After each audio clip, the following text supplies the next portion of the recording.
I'm thinking of buying a house where my parents and sister can live with us. If you're not up for it, we can consider divorce. Sure, but you might regret it. Regret? No way. My husband shrugged and chuckled. However, a month later, he would face an unimaginable crisis. My name is Amelia. I'm a 40-year-old office worker. I live with my husband Lucien and our 8-year-old daughter. Lucien and I have a pretty good relationship, and we're caring parents to our daughter. We've had open discussions about various topics. On weekends, we go out as a family, and there's a cheerful atmosphere at the dinner table. We have a dual income household, so our financial situation is relatively stable. We're not worried about the future. Life was good until an incident shattered the harmony between my husband and me. What? My mom collapsed? I got an emergency call from the hospital while at work. It was about Mom falling down. I left work early and rushed to the hospital. Mom! Oh, Amelia, you came. My mom was lying in the hospital bed.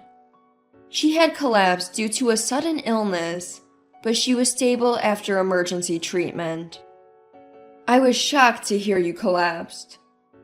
I'm sorry to have worried you. Mom is 70 and lives alone. Ever since my dad passed away a few years ago, I've been concerned for her. Now, it seems she would have to stay in the hospital. Is it a severe illness? No, they're going to run tests. I just collapsed suddenly. I see. I thought it might be safer for her in the hospital than being alone at home. I went home with these thoughts. Is your mom okay, Amelia? Yeah, she's stable for now, but she has to stay in the hospital. I see.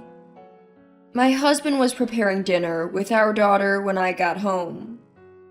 He had considered leaving work early too, but I told him it wasn't necessary since Mom was stable. As we ate the dinner my husband prepared, I shared what was on my mind. I'm thinking of having Mom move in with us after she's discharged.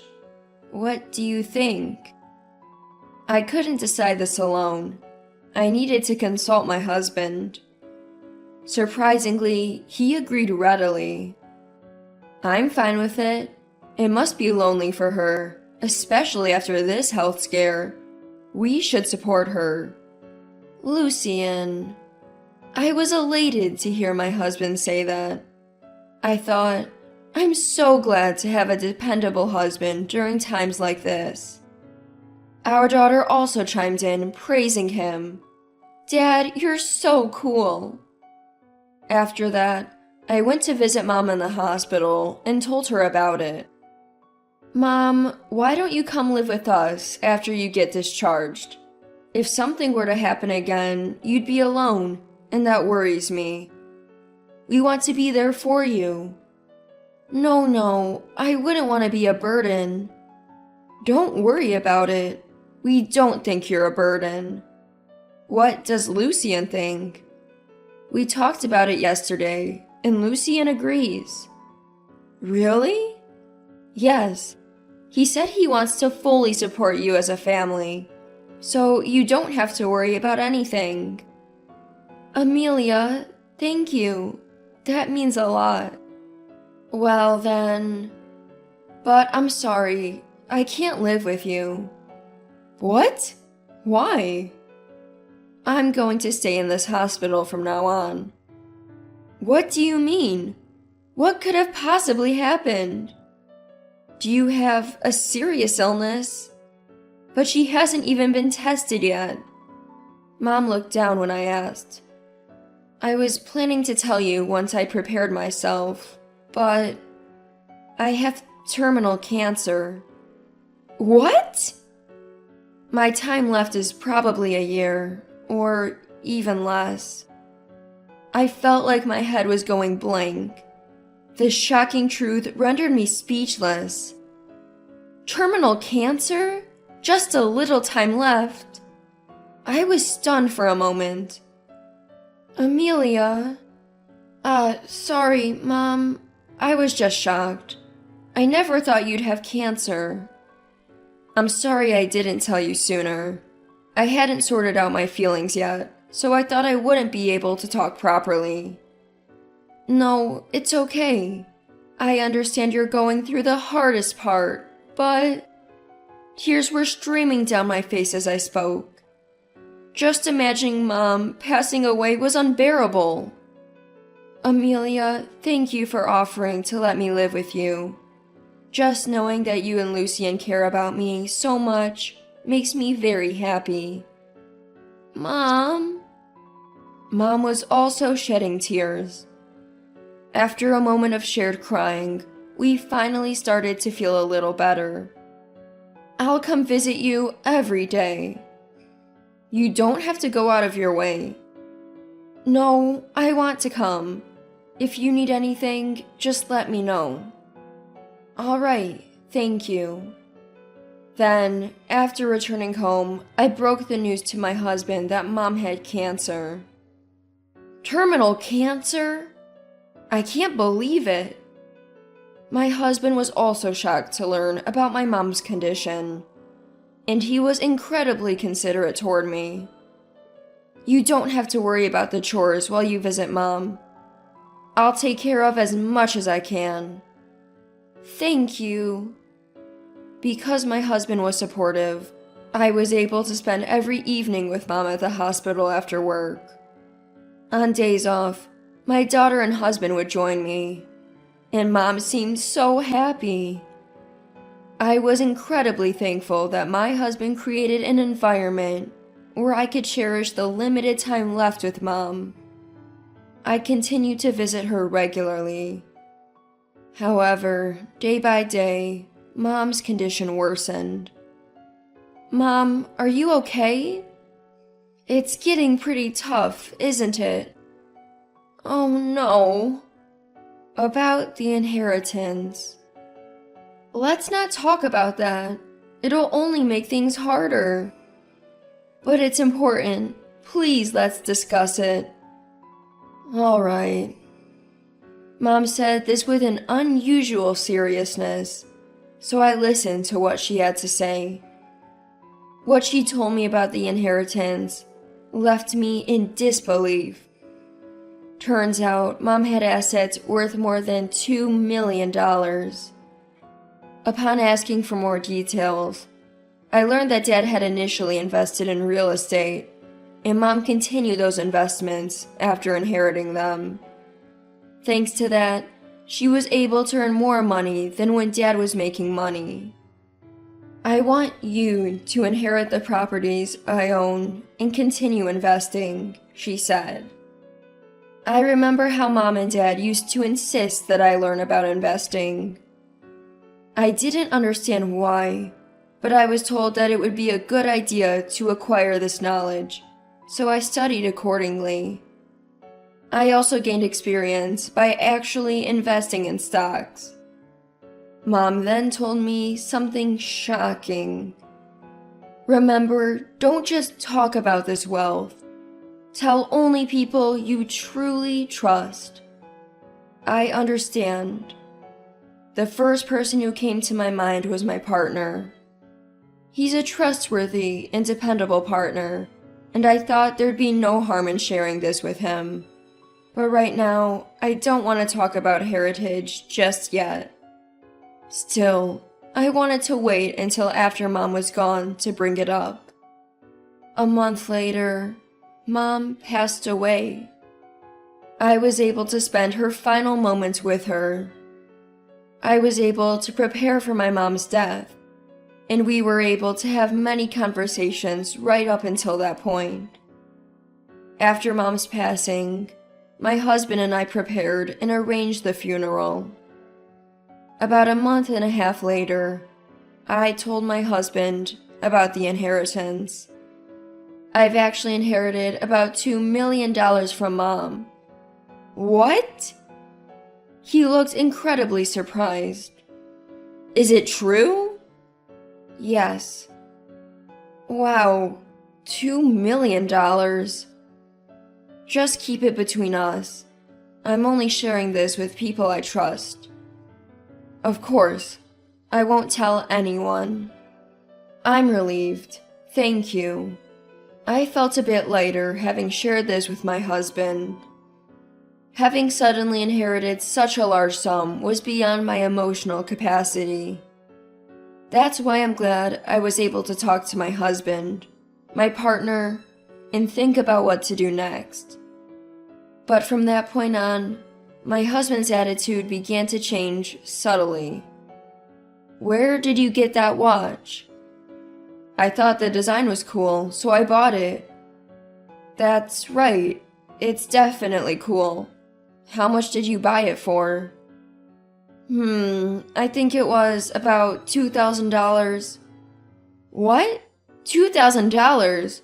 Why did you buy something that expensive? It's not that expensive. Come on. No way. Considering our income, that's a lot. We have the $2,000, so what's the issue? Haha. I was stunned by my husband's comment. He was acting as if the $2 million I had inherited was his to spend freely. No, listen. I was planning on saving that money for our daughter's education and our retirement. It's not for buying stuff like that. My husband made a displeased face. So you're saying I can't even buy what I want? Do you realize how much I've supported you? Who do you think did the chores while you were visiting sick relatives? I mean, yes, but... He became aggressive. From then on, he started to buy expensive brand items. He also started talking about quitting his job, or moving into a better home, always counting on my money.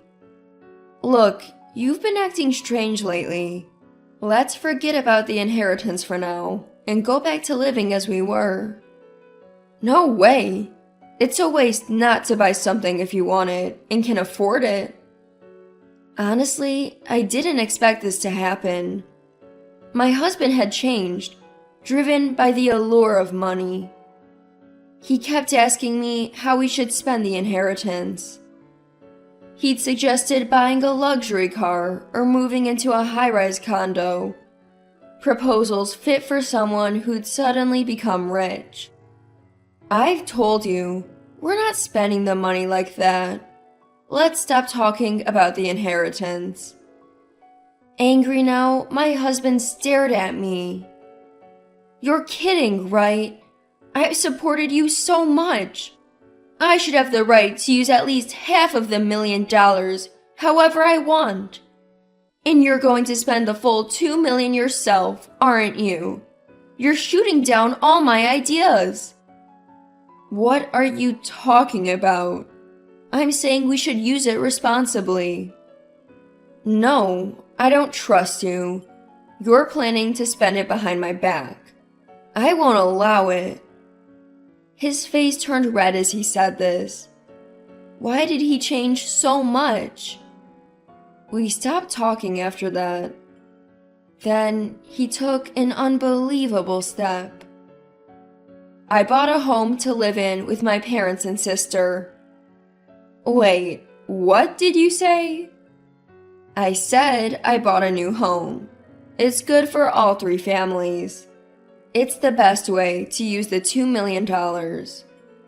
Did you use my money? Yes. What the heck are you doing? I couldn't believe it. He had gone ahead and bought a house. If you don't like it, we can get a divorce. You'll lose the inheritance and lead a lonely, impoverished life. Ha ha ha ha. Smirking, my husband said this. Then a question popped into my mind. Could he really spend that much money without my approval? I doubted it. Whatever happened, it wouldn't turn out bad for me. You'll regret this. No way. My husband shrugged and laughed. But a month later, he would witness a terrible outcome. I asked him which construction company was building the house. It turned out that the company was run by his parents' friends. So, you've decided to live in the new house with me, huh? Good initiative. Just don't defy me, okay? My husband seems to misunderstand something, but I'll let it be for now. I quickly head to the construction company to talk to them.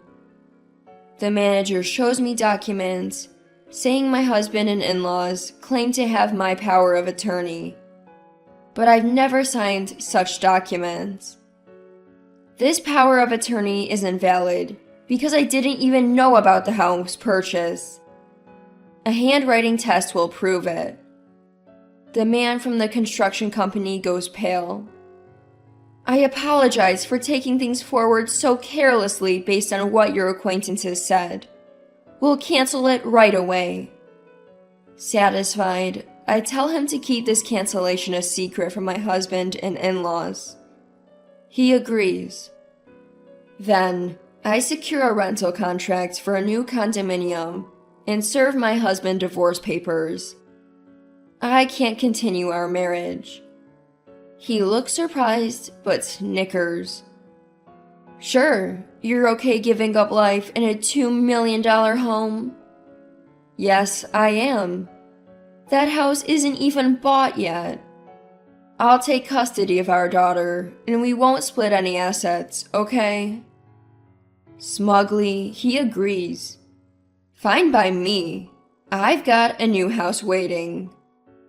Glad the construction company kept the secret. My divorce went more smoothly than I had anticipated. I signed the divorce papers, had my husband do the same, and then left the house with my daughter. My daughter had liked my husband as her dad, but she had recently become afraid of him and kept her distance. So she seemed relieved when we moved out. Our new home is a clean, secure condo. It doesn't even cost that much in rent. Even though I inherited a large sum of money, I have no intention of changing our standard of living. That's how we've been living our everyday lives, instilling in my daughter a sense of normality. About a month after moving into our new place, I received an angry call from my ex-husband. Hello? Hey, what the heck is going on? Why has the construction on the house been canceled? Oh, you just realized that, huh? When I explained what happened, my ex-husband was furious. You've got to be kidding me. There's no way that's allowed. It's my house. What are you talking about? You just put the house in my name because I have assets. At that point, it became my house. Besides, you forged my power of attorney, so the whole deal is off anyway. You can't be serious.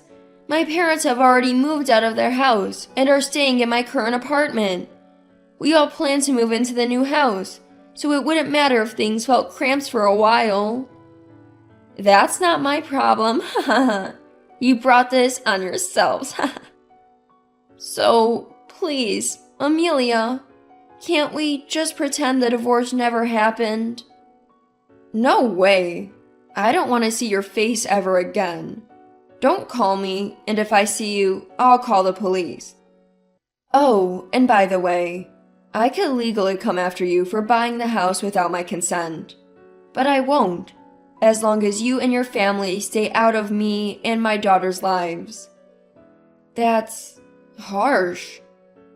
My ex-husband seemed deeply shocked, but he agreed, probably because he didn't want to get sued. Later, I heard that my former in-laws had gone on a spending spree, buying up designer brands, and even lost money in stocks without any knowledge of what they were doing, racking up a huge debt. I was shocked to hear this, but it's no longer my concern. I'm spending peaceful and calm days with my daughter. I plan to continue watching her grow and let her do whatever she wishes to do. That's what I intend to use my inherited money for, along with continuing my investments to grow my assets.